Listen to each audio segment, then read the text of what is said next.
الحمدللہ وکفا وسلام علی عبادہ الذین اصطفیٰ اما بعد فاعوذ باللہ من الشیطان الرجیم بسم اللہ الرحمن الرحیم وَإِذَا سَمِعُوا مَا أُنزِلَ الرَّسُولِ تَرَى أَعْيُنَهُمْ تَفِيضُ مِنَ الدَّمْعِ مِمَّا عَرَفُوا مِنَ الْحَقِّ يَقُولُونَ رَبَّنَا آمَنَّا فَاكْتُبْنَا مَعَ الشَّاهِدِينَ صدق اللہ العلی العظیم۔ حاضرین کرام، السلام علیکم ورحمۃ اللہ وبرکاتہ۔ آج 7ویں پارے کی چند آیات مبارکہ کا ترجمہ پیش کرنے کا شرف حاصل کروں گا۔ اللہ پروردگار عالم ارشاد فرماتا ہے کہ جب انہوں نے سنا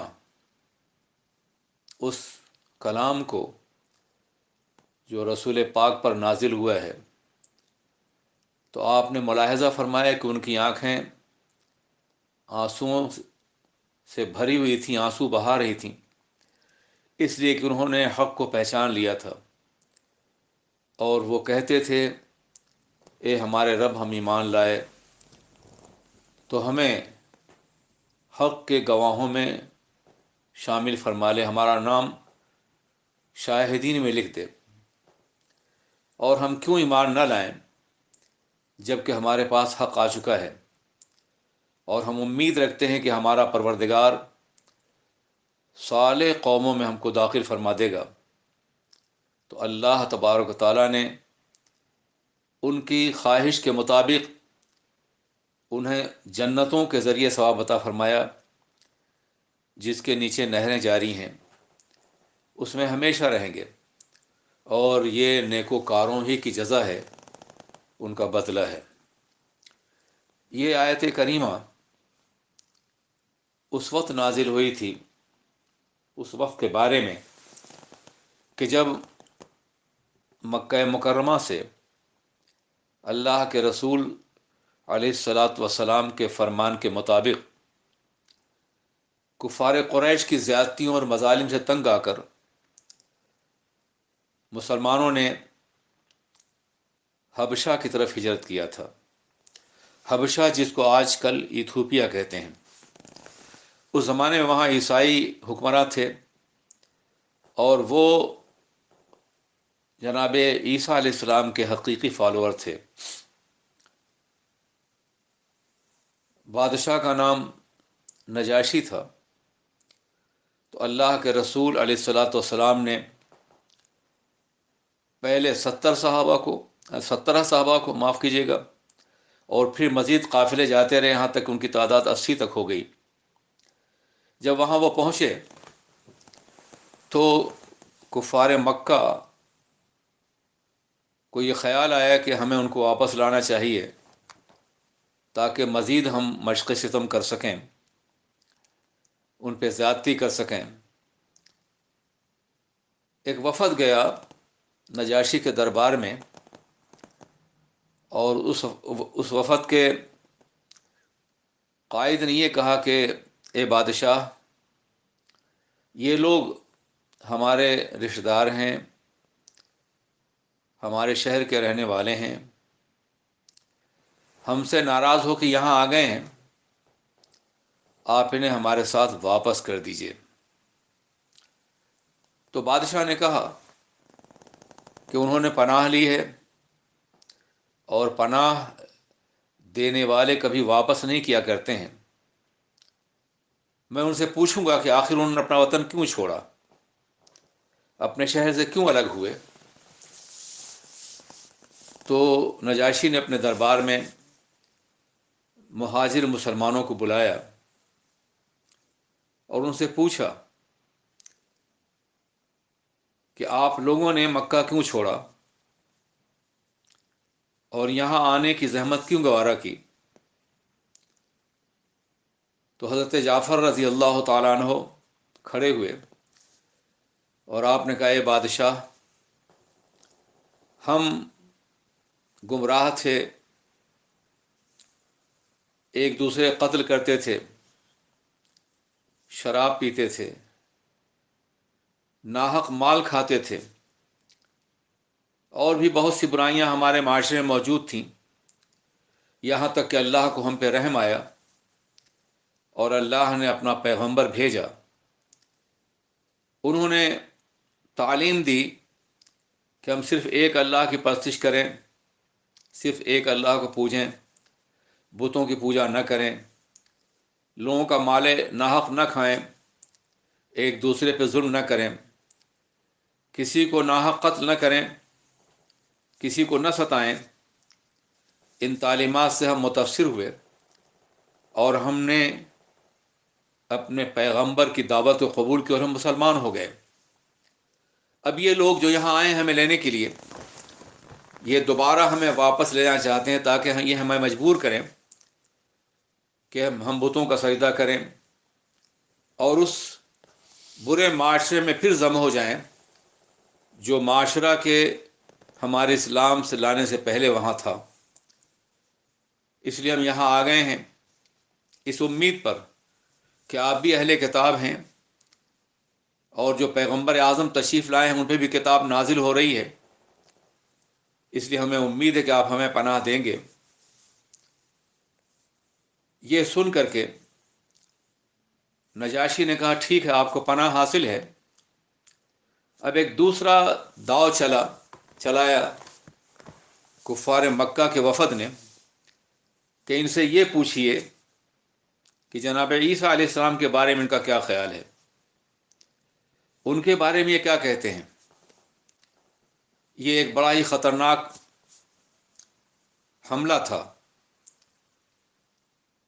ان کا یہ خیال تھا کہ جب جناب عیسیٰ علیہ السلام کے بارے میں یہ کہیں گے کہ یہ خدا کے بیٹے نہیں ہیں تو یقیناً نجاشی بادشاہ ناراض ہوگا اور انہیں اپنے ملک سے نکال دے گا۔ اس پہ جناب جعفر طیار رضی اللہ تعالیٰ عنہ نے سورہ مریم کی چند آیات مبارکہ تلاوت کی۔ آیتیں تلاوت کی جا رہی تھیں اور دربار میں جتنے بھی حواری تھے حضرت عیسیٰ علیہ السلام کے صحیح ماننے والے، ان کی آنکھوں میں آنسو تھے، پلکیں بھیگی ہوئی تھیں، خود نجاشی کی آنکھوں سے بھی آنسو بہہ رہے تھے۔ اور جب تلاوت ختم ہوئی تو نجاشی نے زمین سے ایک تنکا اٹھایا اور کہا واللہ جو کچھ تمہاری کتاب میں اللہ نے فرمایا ہے عیسیٰ علیہ السلام اس تنکے کے برابر بھی اس سے زیادہ نہیں ہے، یہ کلام حق ہے۔ اور اس کے بعد وہاں سے کافروں کا وفد مکہ واپس آ گیا۔ یہی ہے شان نزول۔ اگر یہ شان نزول تو ایک خاص موقع سے متعلق ہے، مگر حقیقت یہ ہے کہ قرآن پاک کو حق کا عرفان رکھنے والے جب بھی سماعت کریں گے تو ان کی پلکیں بھیگ جائیں گی، آنسو جاری ہو جائیں گے، اس لیے کہ اللہ کا کلام قلوب پہ اثر انداز ہوتا ہے۔ بعد میں مدینہ طیبہ میں 70 حبشہ کے لوگ نجاشی کی طرف سے مدینہ طیبہ حاضر ہوئے، انہوں نے اسلام قبول کر لیا اور معتبر روایت کے مطابق نجاشی بھی رضی اللہ عنہ مسلمان ہوئے تھے۔ اللہ کے رسولوں کا اسلام قبول فرمایا، اور جب نجاشی کا انتقال ہوا تو اللہ کے رسول نے خبر دی لوگوں کو کہ نجاشی کا انتقال ہو گیا ہے، آئیے ہم ان کا جنازہ پڑھیں۔ حضور نے مدینہ طیبہ میں نجاشی کا جنازہ پڑھایا، صحابہ کرام نے نماز جنازہ ادا کی۔ اس سے ہی معلوم ہوا کہ نہ صرف یہ کہ ان کی قوم مسلمان ہوئی بلکہ وہ خود بھی مسلمان ہو گئے تھے۔ آپ اندازہ فرمائیں کہ آج بھی حبشہ میں ایتھوپیا مسلمانوں کی اکثریت اس لیے ہے کہ وہ انہی لوگوں کی اولاد سے ہیں جنہوں نے ابتداء اسلام قبول کیا تھا۔ آج بھی وہ اسلام پر قائم ہیں، اگرچہ اس وقت سے لے کے آج تک بے پناہ کوششیں ہوئی ہیں کہ حبشہ کے لوگ اسلام سے باز آ جائیں، مگر جب اسلام میں ایک مرتبہ دل میں گھر کر جاتا ہے، قلب میں بیٹھ جاتا ہے، تو دنیا کی کوئی طاقت اسے دلوں سے نکال نہیں سکتی ہے۔ نجاشی کی غائبانہ نماز جنازہ حضور نے پڑھی. تو بعض لوگ آج بھی کہتے ہیں کہ چونکہ آقا نے نماز جنازہ غائبانہ پڑھی تھی اس لیے مرنے والا کہیں بھی ہو ہم نماز غائبانہ پڑھ سکتے ہیں. ہمارا یہ کہنا ہے اور جمہور مسلمین کا کہ وہ جنازہ دور ضرور تھا، حبشہ میں تھا، مگر غائبانہ نہیں تھا، وہ حضور کی نگاہوں کے سامنے تھا. اس لیے اگر جنازہ سامنے ہو تو فاصلے کی کوئی حیثیت نہیں، نماز پڑھی جا سکتی ہے. اور اس لیے بھی یہ بات ثابت ہوتی ہے کہ اس زمانے میں کوئی ٹیلی فونک نظام تو نہیں تھا، اور نہ یہ ممکن تھا کوئی قاصد آ کے اتنے جلدی بتا دے کہ نجاشی کا انتقال ہو گیا ہے. حضور نے اپنی نگاہوں سے ان کے انتقال کو دیکھا تھا، اپنے علم سے جانا تھا، اور اس کے بعد آپ نے خود خبر دی تھی کہ تمہارے بھائی نجاشی کا انتقال ہو گیا ہے اور ان کی جنازہ پڑھنے. علم غیب بھی تھا اور عین مشاہدہ بھی تھا. اس لیے اس کو بنیاد بنا کر کے غائبانہ نماز جنازہ کے جواز کا حکم نہیں دیا سکتا. اللہ ارشاد فرماتا ہے، اور جب انہوں نے سنا جو اللہ نے اپنے رسول پہ نازل فرمایا ہے تو آپ نے ملاحظہ فرمایا کہ ان کی آنکھیں آنسوؤں سے بھری ہوئی تھیں یا بہا رہی تھیں. فیضان کے معنی بہانے کے بھی ہوتے ہیں، اس لیے کہ انہوں نے حق کو پہچان لیا تھا. اور وہ کہتے تھے ربنا آمنا فاکتبنا مع الشاہدین، اے اللہ ہم ایمان لائے تو ہمیں بھی ایمان کے گواہوں میں شامل فرما لے. اور ہم جب وہ ایمان لے آئے تو یہودیوں نے طعنہ دیا کہ تم ایک اجنبی پیغمبر پر ایمان لائے، تم تو خود ہی صاحب کتاب تھے. دیکھیے یہ ہوتا ہے کہ جب انسان دشمنی پہ آمادہ ہوتا ہے تو جن باتوں کو خود نہیں مانتا انہی باتوں کو بنیاد بنا کر کے انتشار پیدا کرنا چاہتا ہے. عیسائی تو خود بھی جناب عیسیٰ کو نہیں مانتے، مسلمان تو مانتے ہیں، ان پر ایمان لاتے ہیں. اس کے باوجود انہوں نے کہا کہ تم تو خود بھی نبی کے ماننے والے تھے، صحابہ کتاب سے، تم جا کے ایمان کیوں لائے؟ تو انہوں نے جواب دیا ما لنا لا نؤمن باللہ، کیوں ہم ایمان نہ لائیں اللہ پر جب کہ ہمارے اوپر حق جلوگر ہو چکا ہے. ہم تو اس لیے ایمان لائے ہیں وَنَطْمَعُ أَن يُدْخِلَنَا رَبُّنَا مَعَ الْقَوْمِ الصَّالِحِينَ، ہم اس بات کی خواہش رکھتے ہیں کہ ہمارا پروردگار ہم کو صالحین میں شامل فرما دے گا.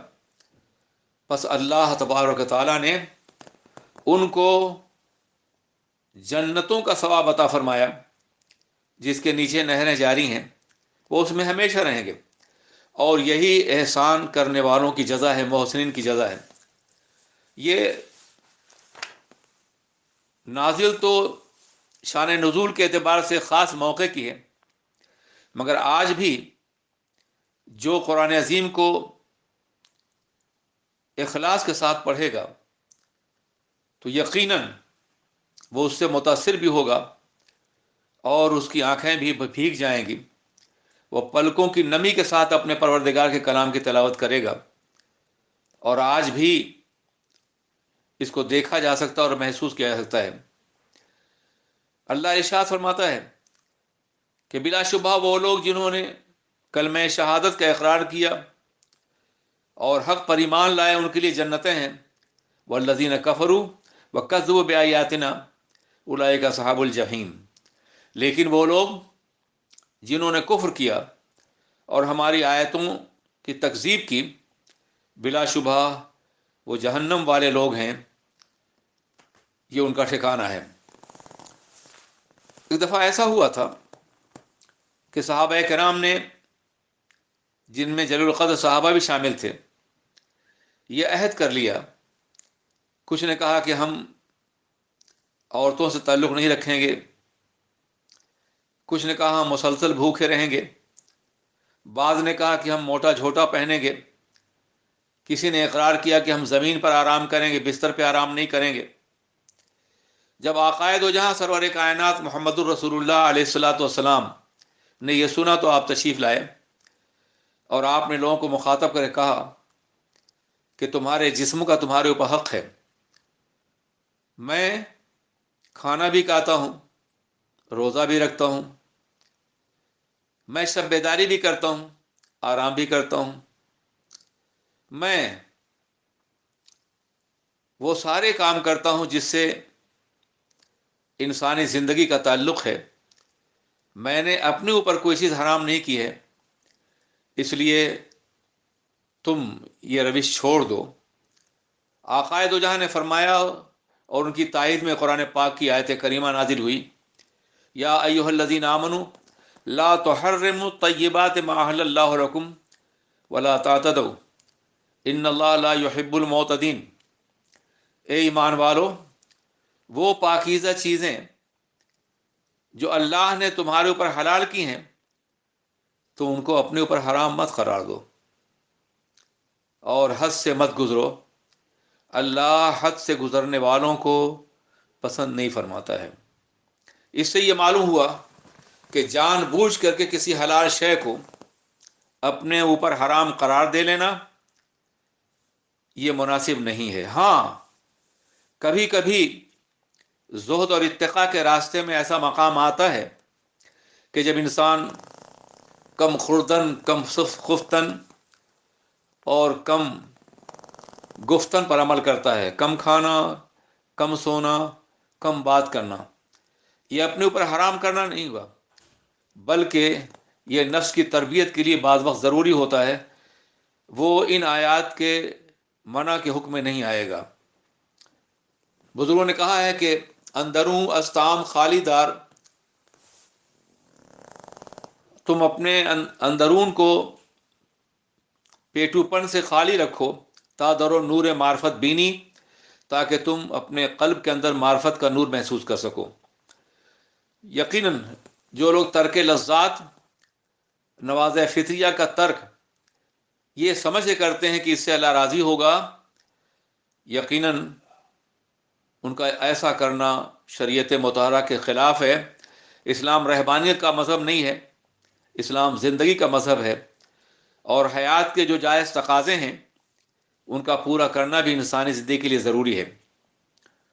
اللہ ارشاد فرماتا ہے، وَكُلُوا مِمَّا رَزَقَكُمُ اللَّهُ حَلَالًا طَيِّبًا، کھاؤ جو اللہ نے تمہیں رزق عطا فرمایا ہے، جو حلال بھی اور طیب بھی ہے.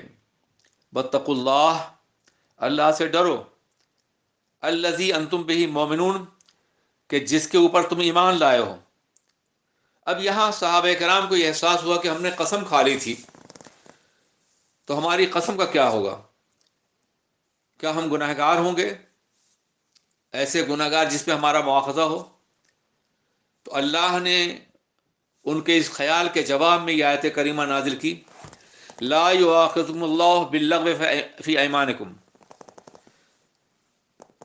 اللہ تبارک تعالیٰ ان قسموں پہ مواخذہ نہیں فرمائے گا جو عادتاً تم نے بطور تکیہ کلام کبھی کبھی کر لیا کرتے ہو.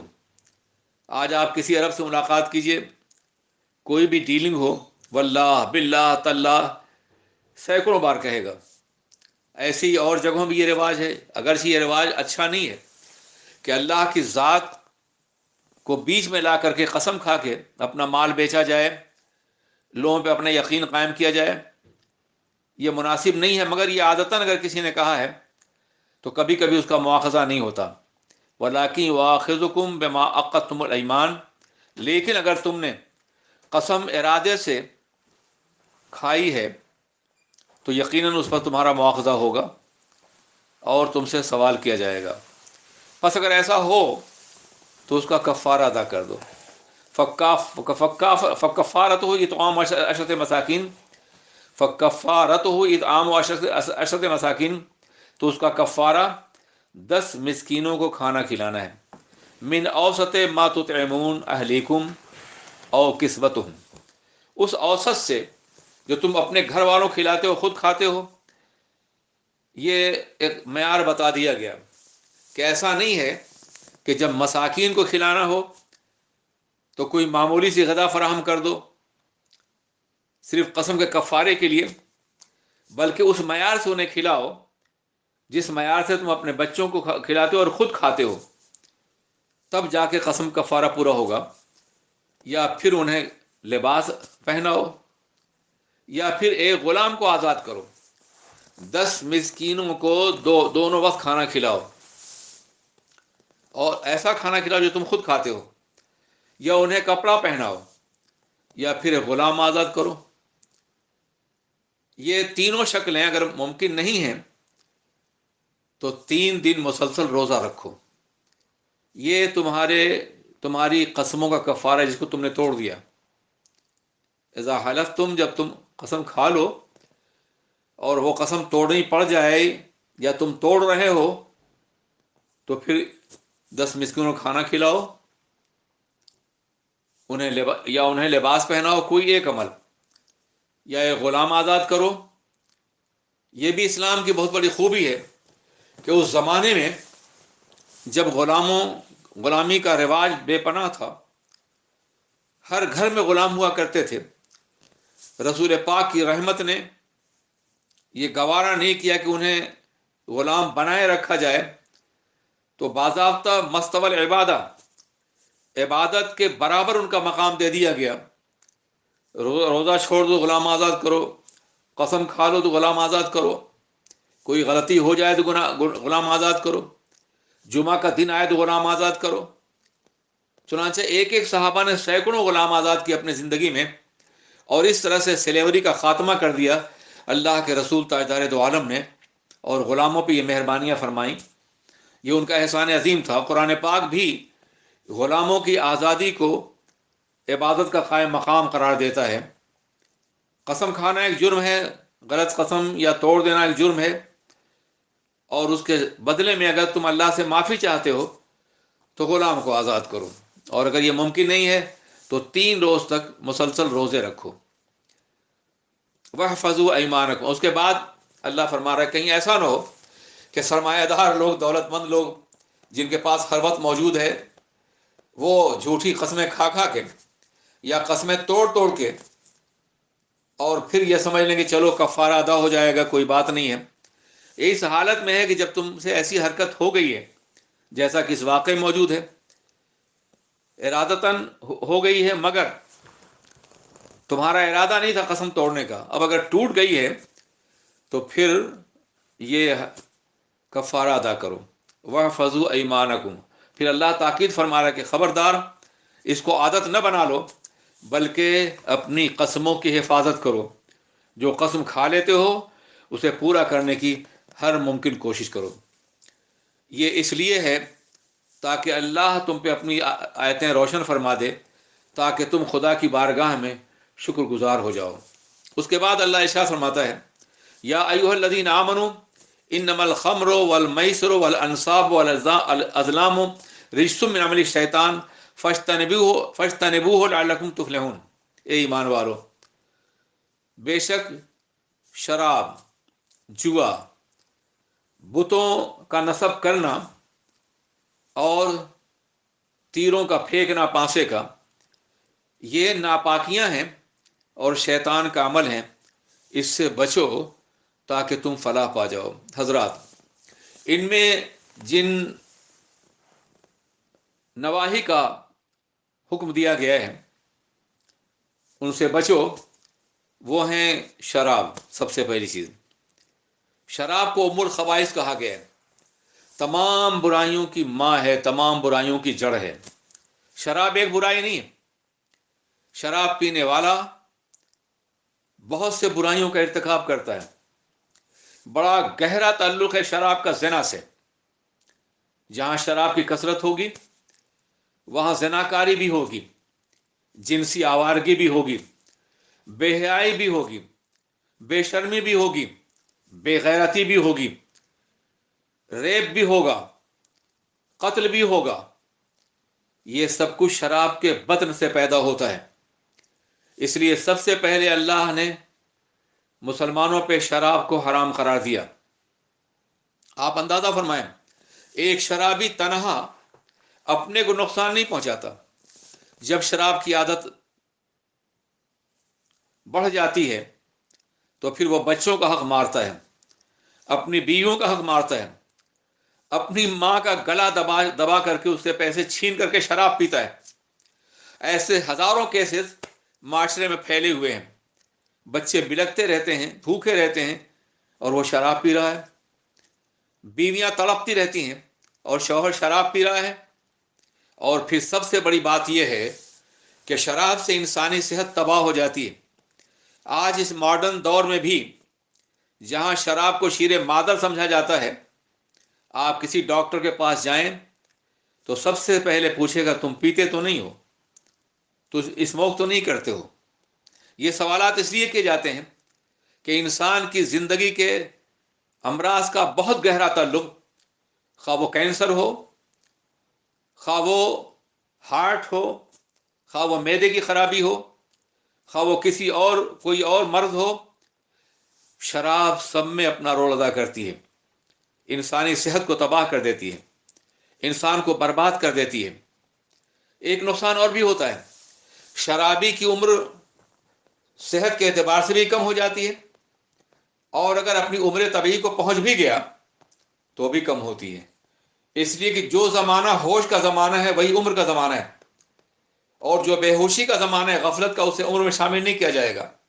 شرابی اگر 2 گھنٹے روزانہ بے ہوش رہتا ہے تو 60-70 سال کی عمر میں 2 گھنٹے ہر روز کے شمار کر لیجئے، کتنے سال بن جائیں گے جب وہ خود بخود اپنی عمر سے خود کو الگ کر لیتا ہے اور بے ہوشی کے ساتھ نشے میں گزارتا ہے اپنی زندگی، جس میں وہ کسی کام کا نہیں رہ جاتا، ناکارہ ہوتا ہے وہ۔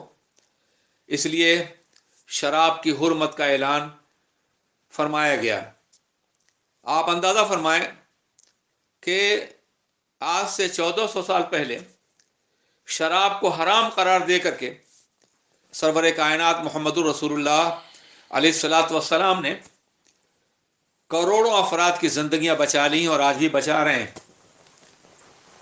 مجھے یاد ہے کہ ایک ملک میں کار میں بیٹھا ہوا تھا، یہ پابندی لگی ہوئی تھی شراب پی کر کے نہ چلاؤ،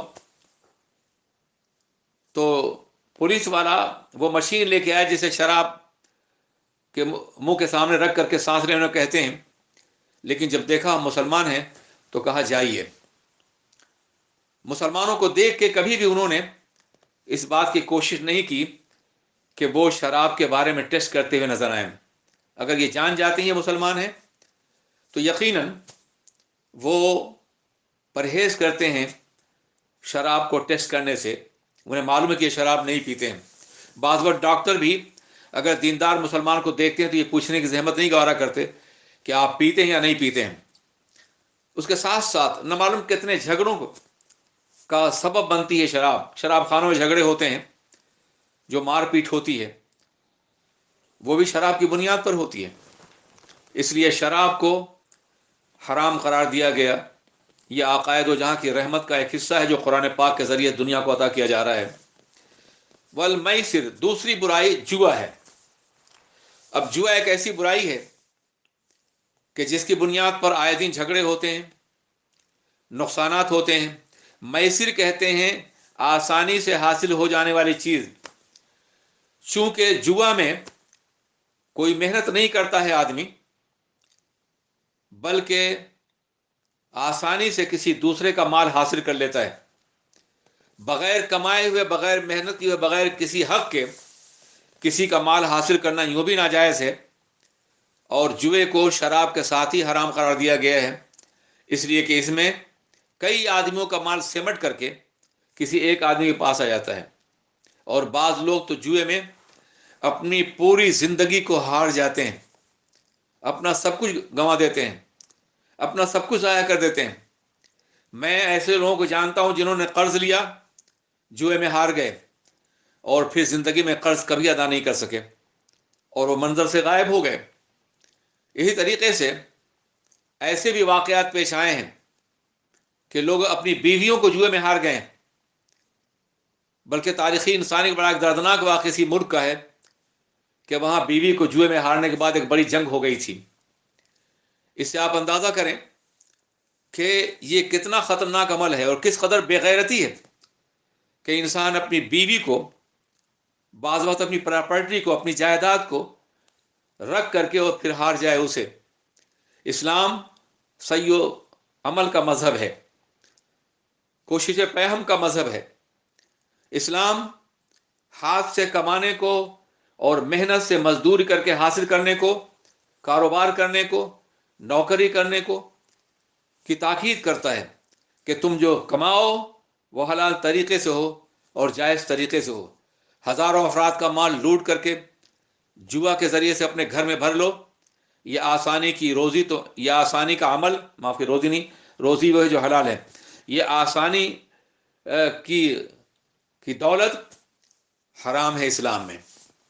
اس کے بعد والازلام والانصاب، یہ بت جو نصب ہوتے تھے، ان بتوں پہ چڑھاوے چڑھاتے تھے، ان سے منتیں مانگتے تھے اور نہ معلوم کتنے اعمال کہتے تھے۔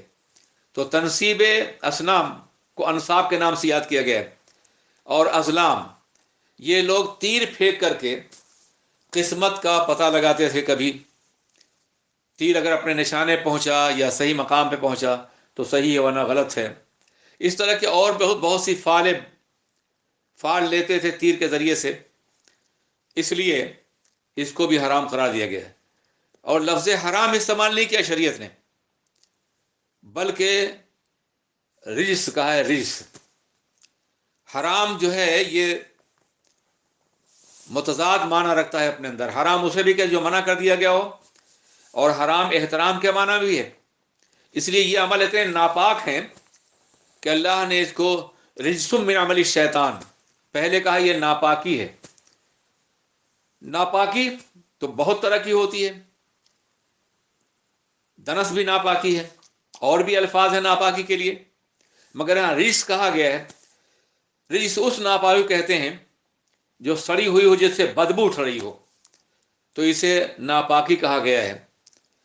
آپ ذرا سوچئے، شراب جب بنتی ہے تو پہلے انگور، جو یا جس چیز سے بنتی پہلے اسے سڑایا جاتا ہے، جب اس سے بلبلے اٹھتے ہیں تو اسے ٹھنڈا کیا جاتا ہے، پھر شراب بنتی ہے۔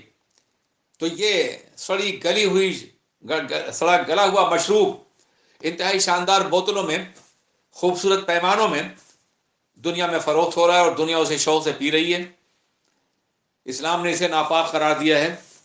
اور یہی کہ نہیں، ناپاک من عمل الشیطان، یہ سب شیطان کے عمل سے ہوتا ہے۔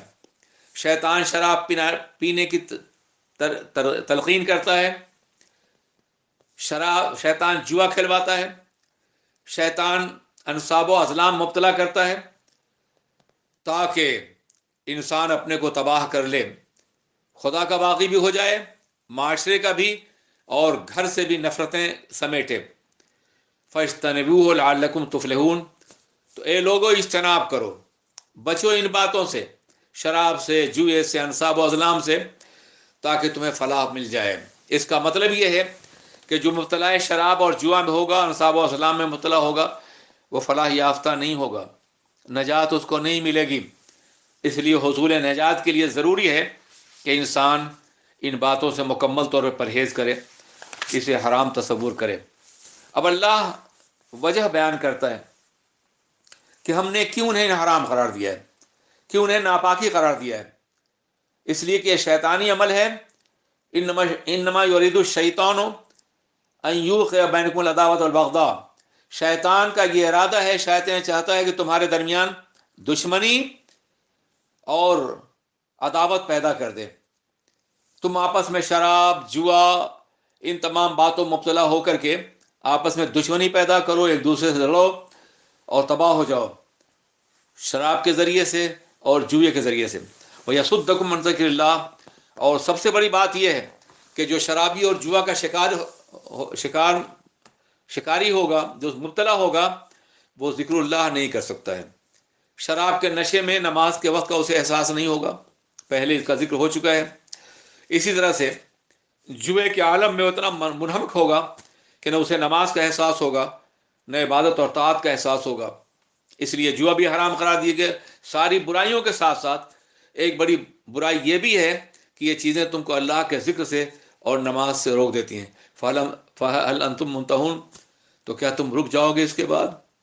خبردار حرمت کے نزول کے بعد پھر تم ہاتھ نہ لگانا۔ اب آئیے میں بتاؤں کہ آقائے دو جہاں علیہ السلام نے جب حرمت شراب کے باب میں یہ اعلان کروایا مدینہ طیبہ میں، الا قد حرمت الخمر، آگاہ ہو جاؤ کہ شراب حرام قرار دے دی گئی ہے، تو لبوں سے لگے ہوئے جام پٹک دیے گئے۔ مدینہ طیبہ میں اتنے مٹکے توڑے گئے کہ لگتا تھا کہ شراب کی بارش ہوئی ہے، اس لیے کہ شراب ان کی زندگی کا حصہ تھی، لازمی تھی ان کے لیے۔ ایسا کوئی آدمی نہیں تھا جو شراب نہ پیتا ہو، چندے ایک کے علاوہ۔ اس لیے اور اس کے بعد آج تک کسی سنسیئر اور سنجیدہ مسلمان نے شراب کی طرف ہاتھ بڑھانے کی کوشش نہیں کی۔ حرمت کا یہ نظام آج تک قائم ہے اور قیامت تک قائم رہے گا۔ اس کے برعکس امریکہ میں گزشتہ صدی کے درمیانی حصے میں جب یہ دیکھا کہ شراب کی برائیاں معاشرے کو تباہ کر رہی ہیں تو شراب کو روکا گیا اور شدت کے ساتھ منع کیا گیا۔ کروڑوں ڈالر خرچ کیے گئے شراب کو روکنے کے سلسلے میں، پولیس کا نظام قائم کیا گیا، شرابی کو پکڑو اور سزا دو۔ مگر ہوا کیا؟ جب شراب پہ پابندی لگائی گئی تھی تو 400 شراب کی بھٹیاں تھیں وہاں جہاں شراب بنتی تھی، اور جب 30 سال کے بعد غالباً دوبارہ جائزہ لیا گیا تو 60,000 بھٹیاں پورے امریکہ موجود تھیں جہاں چوری شراب بن رہی تھی۔ روکا گیا اور پھر انہیں الاؤ کر دیا گیا۔ برطانیہ میں بھی شراب پہ پابندی لگانے کی کوشش کی گئی مگر ناکام ہو گئے۔ کیوں؟ اس لیے کہ عادتوں کے بدلنے سے پہلے دل بدلنا ضروری ہوتا ہے۔ کون نہیں جانتا ہے کہ شراب بری بات ہے، بری چیز ہے؟ کون نہیں جانتا ہے کہ زنا بری چیز ہے؟ لیکن اس کے باوجود لوگ شراب پیتے ہیں اس لیے کہ دل نہیں بدلتا۔ دماغ جانتا ہے یہ برا ہے، یہ عمل برا ہے، لیکن دل نہیں مانتا۔ اور اسلام براہ راست دل کی اصلاح کرتا ہے، پہلے دل کو بدل دیتا ہے، اور جب دل بدل جاتا ہے تو پھر دنیا کی کوئی طاقت اسے گناہ کی طرف مائل نہیں کر سکتی۔ آقائے دو جہاں نے پہلے تربیت کا نظام قائم کیا، اور جب وہ مقام آیا کہ دلوں کی صفائی ہو گئی اور قلوب مائل اللہ ہو گئے تو شراب کو حرام قرار دے دیا گیا، اور آج تک حرام ہے اور قیامت تک حرام رہے گی۔ کبھی ایسا نہیں ہو سکتا کہ دوبارہ اس کی حلت کا کوئی فیصلہ کیا جائے۔ اللہ ارشاد فرماتا ہے وَأَطِیعُوا اللَّهَ وَأَطِیعُوا الرَّسُولَ وَاحْذَرُوا، اللہ کی اطاعت کرو، اللہ کے رسول کی اطاعت کرو اور پرہیز کرو۔ پس اگر تم رخ پھیر لو گے پس جان لو کہ ہمارے نبی پر صرف پیغام، واضح پیغام پہنچا دینا ہے۔ انہوں نے پیغام پہنچا دیا، اب تم نے تسلیم نہیں کیا تو سزا دینا اللہ کا کام ہے۔ اب یہاں ایک سوال پیدا ہو رہا تھا، صحابہ کرام کے ذہن میں یہ بات پیدا ہو گئی کہ جو شراب ہم پی چکے ہیں ان کا کیا ہوگا؟ اس کے بارے میں اللہ ارشاد فرماتا ہے لیس علی الذین آمنوا وعملوا الصالحات جناح فیما طعموا، شراب کی حرمت سے پہلے جو ایمان لائے ہیں، جنہوں نے عمل کیا ہے نیکیوں کا، ان کے لیے کوئی حرج نہیں ہے جو پہلے وہ استعمال کر چکے ہیں۔ پہلے جو کچھ ہوا ہے وہ معاف ہے۔ اب جب حرمت کا نزول ہو گیا ہے تو اب اس کے بعد پھر مواخذہ ہوگا۔ اللہم صلی علی سیدنا مولانا محمد معدن جود ورکم علیہ وسلم۔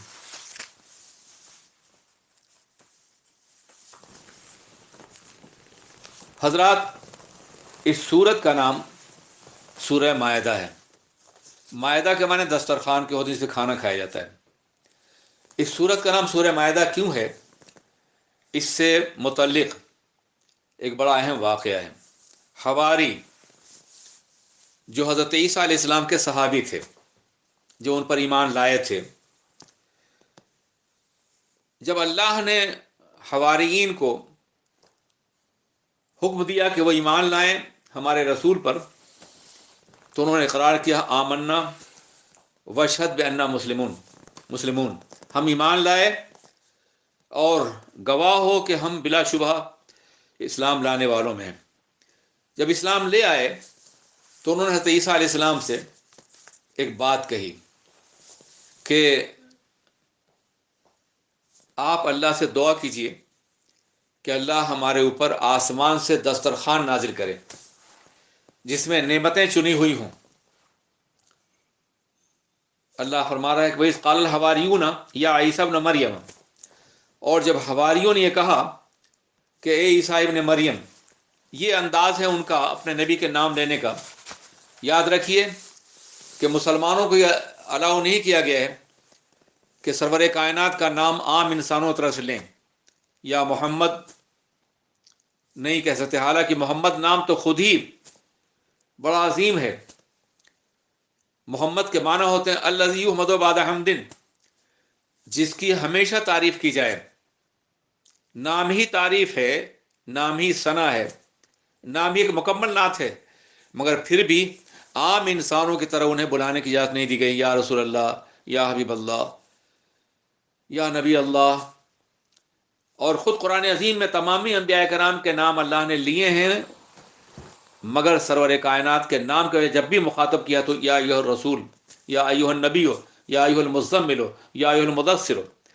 تو جب اللہ جو نبی کو بھیجنے والا ہے، جب وہ اپنے نبی کا نام انتہائی القاب و آداب کے ساتھ لے رہا ہے تو امتیوں کو بھی حق نہیں ہے کہ انہیں عام انسانوں کی طرح سے آواز دیں اور بلائیں۔ مگر چونکہ وہ لوگ تربیت یافتہ نہیں تھے، اس لیے انہوں نے جناب عیسیٰ علیہ السلام کا نام اس طرح، یا عیسیٰ ابن مریم، اے مریم کے بیٹے عیسیٰ۔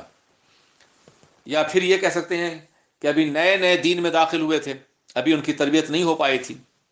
اس کے بعد ایک اور سوال، هل یستطیع ربک ان ینزل علینا مائدۃ من السماء، کیا آپ کا رب ایسا کر سکتا ہے؟ یہ سوال ہی بڑا عجیب ہے۔ لیکن انسان کا مواخذہ اس کی صلاحیتوں کے اعتبار سے ہوتا ہے، دیتے ہیں بادہ ظرف قدر خار دیکھ کر۔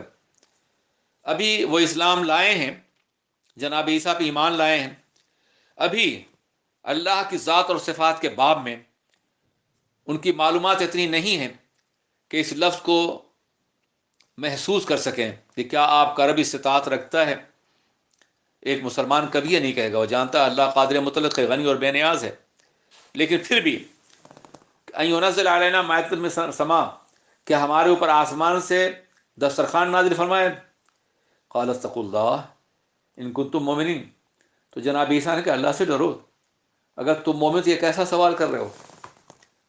کیا اللہ کی قدرت کے بارے میں تمہیں کوئی شبہ ہے کہ تم یستطیع کہہ رہے ہو؟ یہ ساری باتیں جناب عیسیٰ علیہ السلام نے نقل نہیں فرمائیں جو انہوں نے کہا تھا، مگر اتقوا اللہ کہہ کر کے یہ انہیں یقین دلا دیا کہ اللہ کے باب میں کہنے سے پہلے ڈرو اللہ سے کہ تم کیا کہہ رہے ہو۔